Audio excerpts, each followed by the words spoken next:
Everybody, welcome back once again to another episode of The Art of Photography. My name is Ted Forbes, and today we're going to kind of do one of those kind of keystone episodes where we're going to kind of culminate some of the things we've been talking about lately. And I'm going to make a bunch of references back to an episode that we did a couple months ago, which is episode 113, which was Learning from Past Masters, which in turn kind of started a lot of what we've been covering over the last couple months, really. We were talking in that episode about how photography, particularly in a historical sense, compares to past masters of painting, 19th century, 20th century aesthetic. And we have subsequently done a bunch of episodes on composition that are leading up to it. And what I thought it might be a good idea to do today is to not do a composition episode, but to look at some images that kind of tie this in a movement historically for photography known as pictorialism. And today we're going to talk about pictorialism, and this is the part we're talking about today is kind of early pictorialism. So if I cut out one of your favorite photographers when I'm talking about this, I haven't excluded them. We're going to come back and cover some more later. But I want to talk about what this is as a movement, because I think there's a lot of parallels to what we see in photography today with this. And at the same time, I think it's also a moment that in history is very important for people to understand and know from an artistic standpoint. So pictorialism, just to kind of set the tone for you a little bit, we're talking about a period of probably about 50 to 60 years that starts in the late 19th century, so late 1800s, and goes up into about the mid 20th century. You had a couple people that were kind of still shooting what they were defining as pictorial photography into the 1960s, but it was a little more rare. So, World War II, into World War II, it kind of cuts off. And so if you look at kind of the political climate and the global climate of what things were doing in the late 1800s, we had the invention of photography. And in addition to that, there was kind of, what we have today with the internet that makes the world a more global and smaller place. There was a little bit of a spur in innovation of technologies that allowed that at the time. For instance, global travel was becoming more affordable. It was easier to do. You had people that were literally traveling to other places internationally. Also, being able to publish books, magazines, and even prints, publications, and being able to distribute those overseas was starting to come into prominence as well.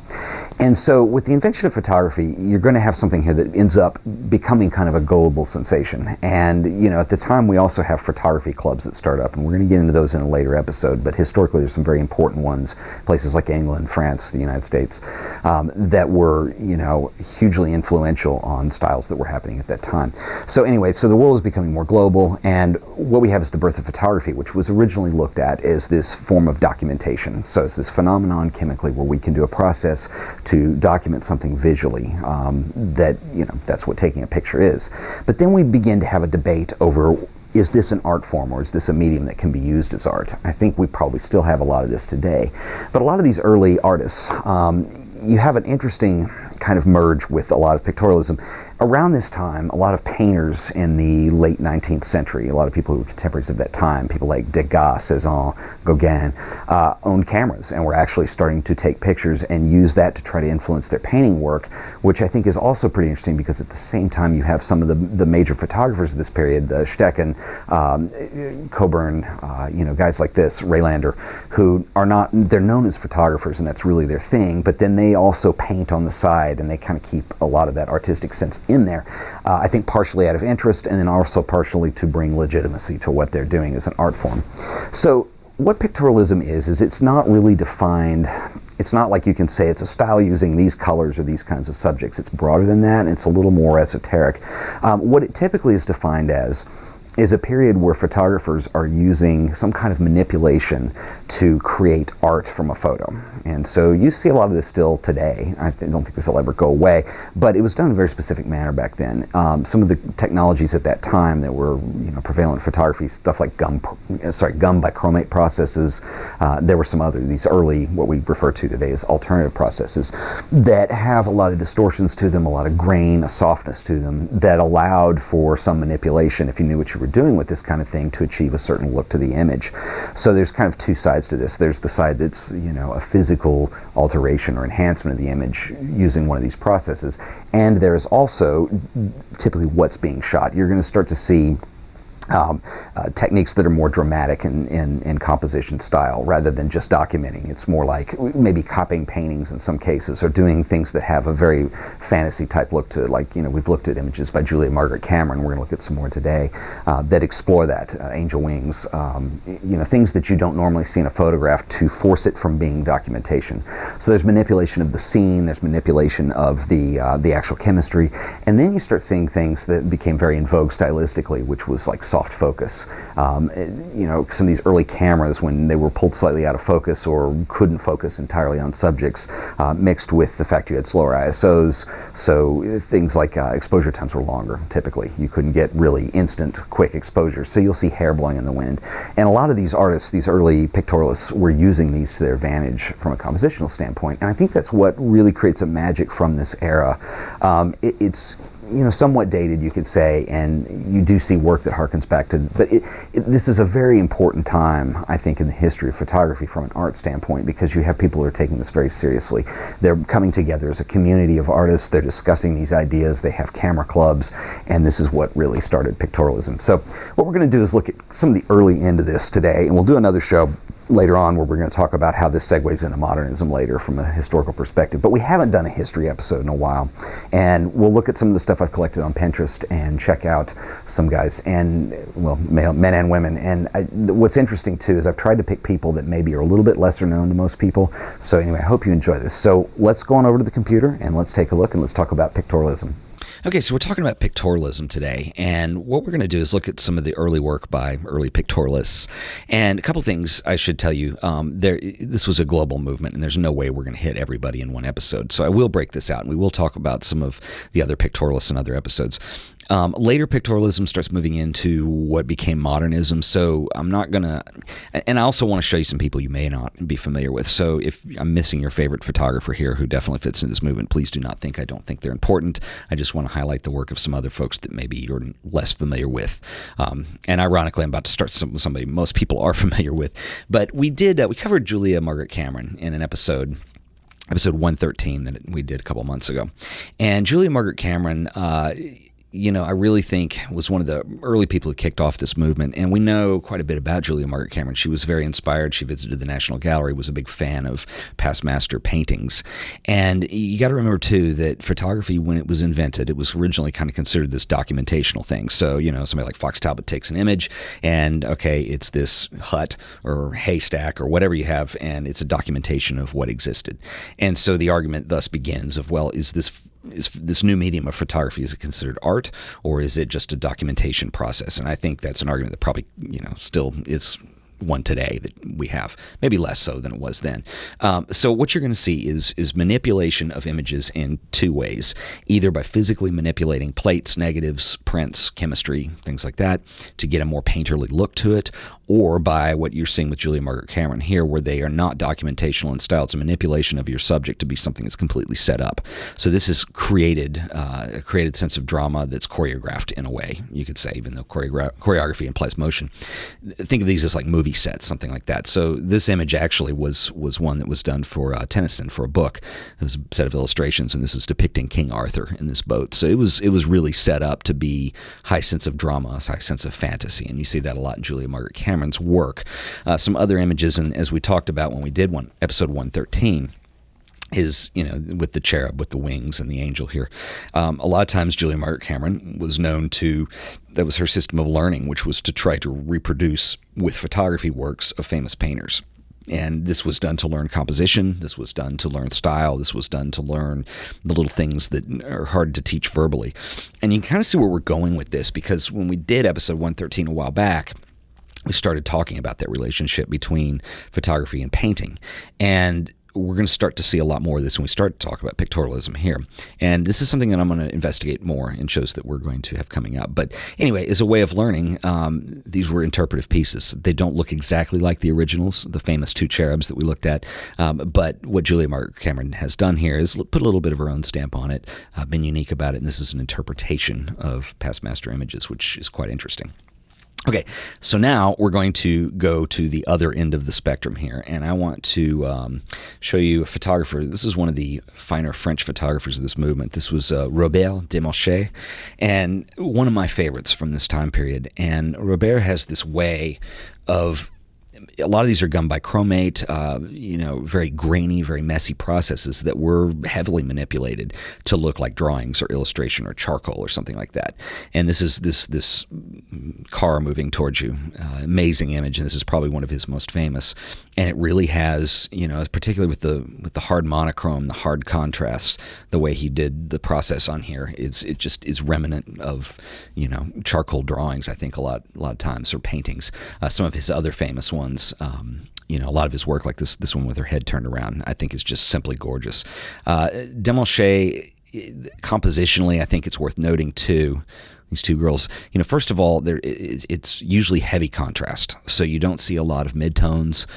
This is all very harsh contrast work. This is an amazing one too. This really looks like just a charcoal sketch of this female figure. Also, because of the minimalist nature of how he did these images. And I think it would be interesting to research this further to find out specifically some of the techniques he used. But a lot of times you see the image really isolated by either texture, in this case, or oftentimes, like in this case, with a lot of white space around the image. And so it's just really kind of, more of a nod to sketching or pencil drawing. Anyway, some just exceptionally beautiful work. If you've ever seen like Da Vinci studies or something, they have that kind of feel to them at times.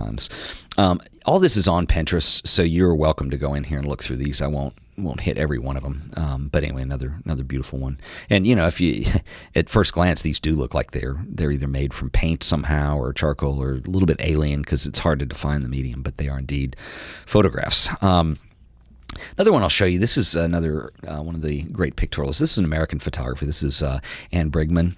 And Anne Brigman, what's interesting, there's two things here that kind of make her, I think, unique. First of all, her combination of the human form mixed with landscape. And I think this is really interesting. And she's one of few photographers, I think, that have really explored this to a successful extent. You have people like Ansel Adams, much later, not a pictorialist, but, who was famous for landscapes. But this mixture of blending the human form in with that, you kind of have this beautiful combination, probably not Ansel Adams, but a combination of somebody like Gustave Le Gray or somebody with this landscape form with the human form interacting with that. And a lot of times, secondly, she was her own model. Sometimes these are self-portraits. So, there's kind of a Cindy Sherman effect here too, this woman in a tree. But again, a sense of drama. There's not a lot of manipulation from a technical standpoint or a chemical standpoint physically, but there is, this pictorialist fantasia-like quality that you see with human figure forms mixed with landscapes. And anyway, just absolutely gorgeous work. She's one of my favorites. Here's another one. And I'll segue with this too, because you see the sphere that's in here, and this was kind of a common compositional element you would see in this kind of storytelling type substance that you've got. Clarence Hudson White, another well-known photographer from that era. As you start to see some stuff like this window that has rain on it that's manipulated, and this shows up later in works like people like Joseph Sudeck, where you're starting to play with light, play with soft focus. Sort of this globe is in focus, but the child in the front is not. The raindrops are sort of in focus, but the points of interest in here, the background's knocked out. You start to see this softer texture to things. And, arguably, the Kodak was coming out with their cameras at the time too, and so all of a sudden, common argument you have still today, everyone's a photographer. It's easy to do this stuff, and the images were pretty sharp in nature. And what you see with a lot of the pictorialists are a lot of blurred images, either because the gum bichromate processes that were being used were not sharp in nature. Sometimes it's because the exposure was long. So you see this woman right here. This is another Clarence Hudson White. Her hair's blowing in the wind, and just the soft focus of the camera. That was something that was deliberate, to try to be achieved. Another of the spherical orb that's present here. Again, look at the soft focus, and I think this just makes for such beautiful imagery. You see this with Stieglitz and Steck some too, and I'm not covering them so much in this episode today, but that soft focus does become quite a hallmark of that time. Kind of a combination of the lenses that were used and the fact that these images just aren't totally in focus.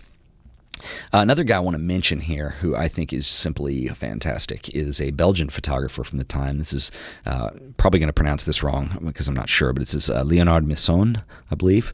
And this guy did some amazing stuff with landscapes and bad weather, specifically in concert together. And so you see this snowstorm with these figures in the back. These almost look like, storybook illustrations or etchings almost.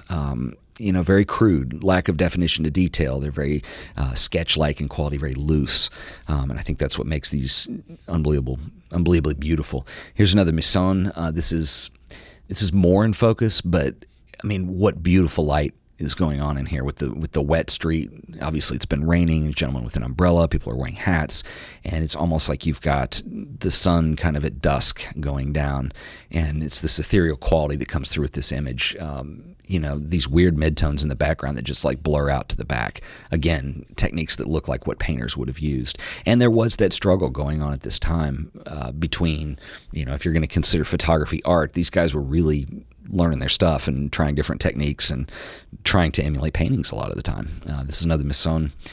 It's a watermill, and just absolutely gorgeous stuff. I love how the central figure here, you can kind of see how there's a beautiful soft highlight to the hair, shadow back here. The light had to be exactly right to get these to look the way he wanted. And I think these were probably, I would wager, very painstaking images to make.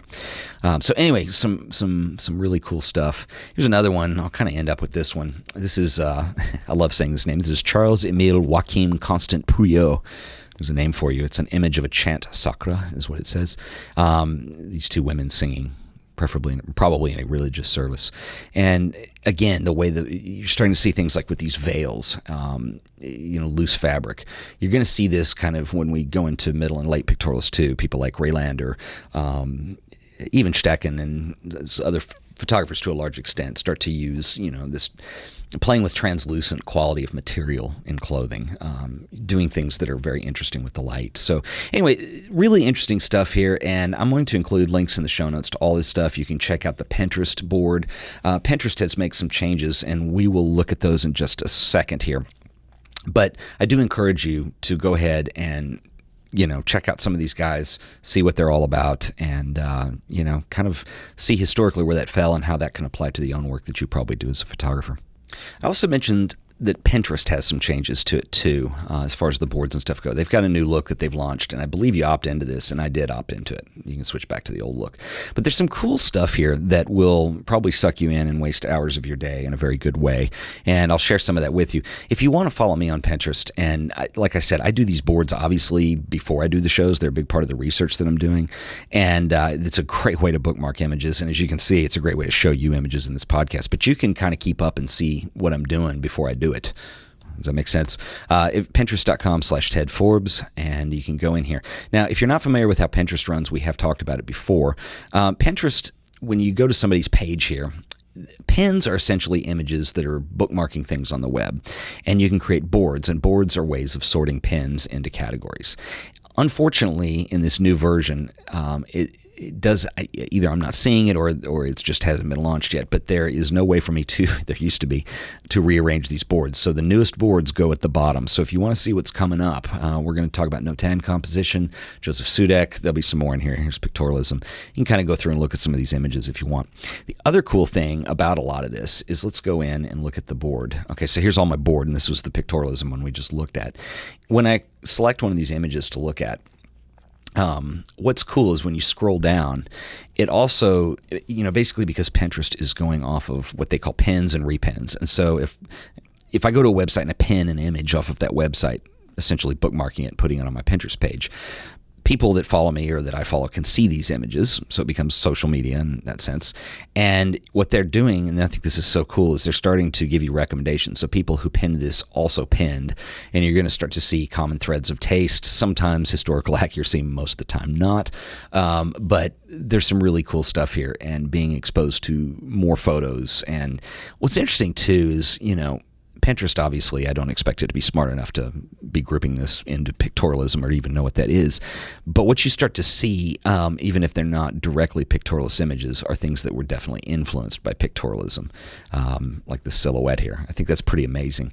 This is such a great way, I think, to discover images. It's interesting because I remember the first time somebody told me about Pinterest and they were describing it as basically, largely female audience doing shopping, and I'm not getting that at all seeing things on Pinterest. I'm seeing anybody who works with images at all or has an interest in the visuals. How can you not like this? I don't think it has much to do with shopping at all. I think it has a lot to do with being able to visually bookmark things, which is something I always struggled with because, like I mentioned before, when you use services like Delicious or even just bookmarking something in the browser, it's really hard to be able to go back through that. I mean, you can use metadata and stuff, but anyway, to be able to visually bookmark with images is such a huge deal.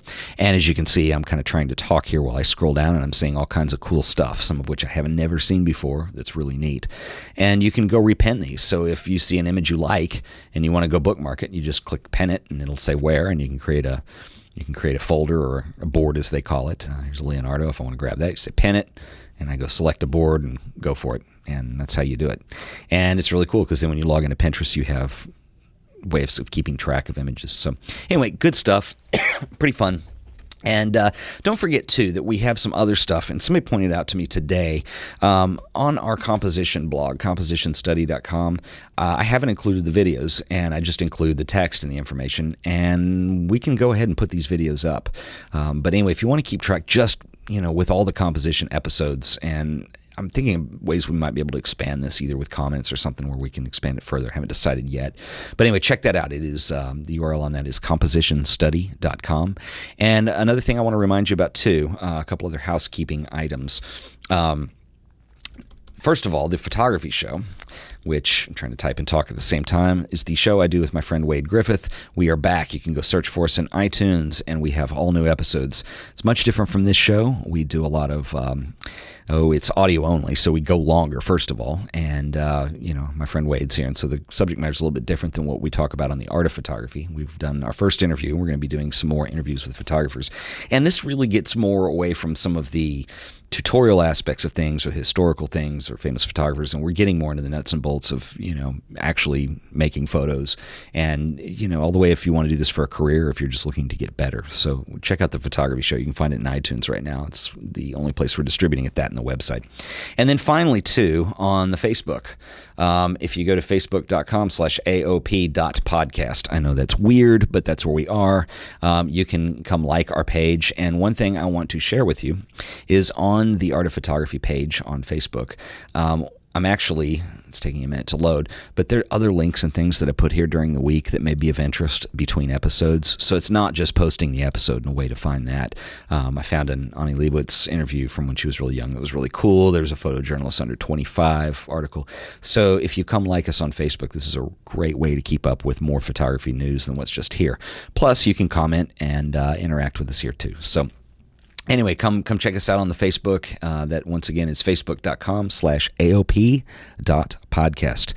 Anyway, guys, thank you again for watching and supporting the show. It means a lot that we're able to do so much, and we wouldn't be able to do it if you weren't checking us out. So anyway, visit us online at theartofphotography.tv. And once again, my name is Ted Forbes. Thanks for watching.